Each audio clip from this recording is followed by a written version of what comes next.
تتبع أهواء الذين لا يعلمون.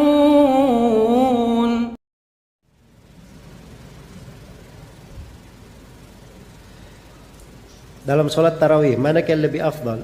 Sholat diimami imam yang banyak hafalannya tapi masih muda, misalnya santri tahfidz, atau sudah dewasa matang dalam ilmu syar'i tapi hafalannya lebih sedikit.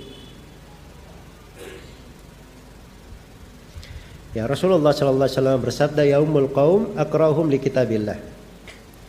Yang mengimami kaum itu adalah orang yang pandainya membaca Al-Qur'an.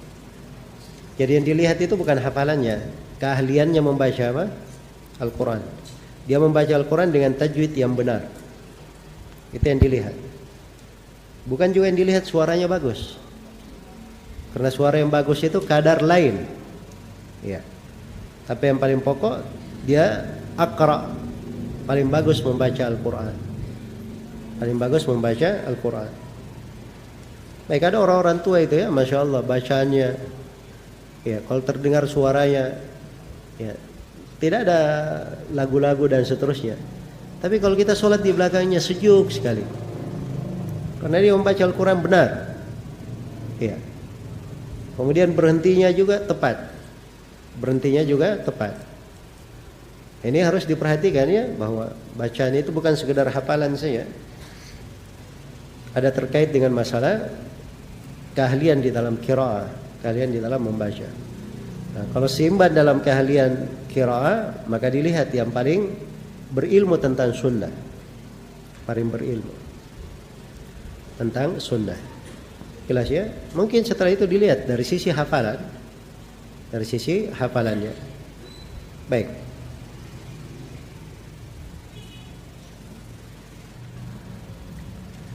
Ya, kemudian ada satu lagi yang banyak dilalaikan yang menjadi imam. Kalau membaca ayat-ayat Al-Quran itu bagusnya diurut. Urutan Al-Quran itu surah Al-Fatihah sampai surah An-Nas. Ya, kalau dia baca di rakaat pertama misalnya Qul huwallahu ahad, maka di rakaat kedua jangan dia baca di atasnya, dia baca di bawahnya. Qul a'udzu birabbil falaq atau Qul a'udzu birabbin nas.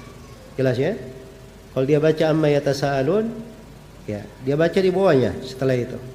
Jangan dia naik ke surah Al-Baqarah. Ini namanya tidak mengurut. Itu makruh ya di kalangan para ulama. Walaupun sholatnya syah, tapi itu apa? Itu dianggap makruh. Baik.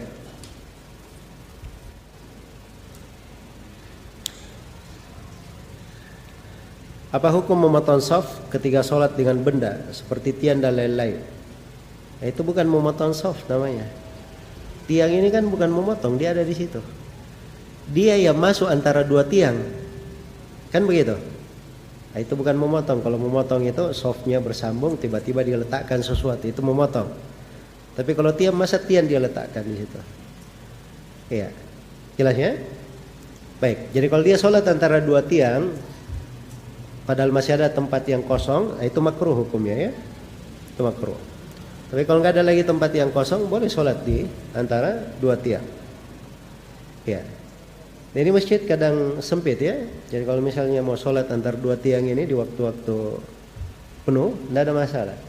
Kemudian mau sholat di depan di sini sejajar dengan imam juga nggak ada masalah. Depan sini, sana, di samping imam, di samping imamnya kanan dan kiri, nggak boleh, nggak ada masalah. Maju aja ke depan agar supaya ada jarak kosong di mana ada yang luang di belakang.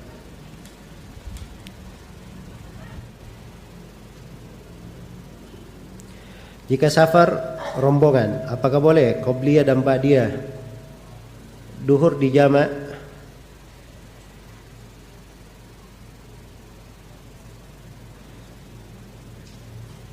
Di sholat sunnah 4 rakaat sebelum asar.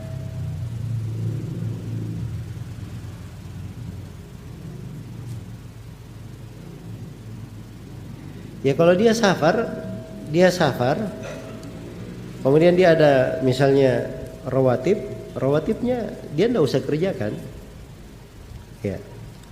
Jadi kalau dia sudah menjamak sholatnya itu tidak ada rawatibnya, tidak ada apa? rawatibnya. Tapi kalau dia sholat sendiri-sendiri, dia duhur, dia asar di waktunya masing-masing, dia mau sholat di rawatibnya nggak ada masalah kalau dia mau. Tapi kalau dia tidak sholat juga nggak apa-apa. Karena musafir itu kata Nabi Shallallahu Alaihi Wasallam, iya, Inna Allah apa namanya, idza safara, idza maridal abdu aw safara,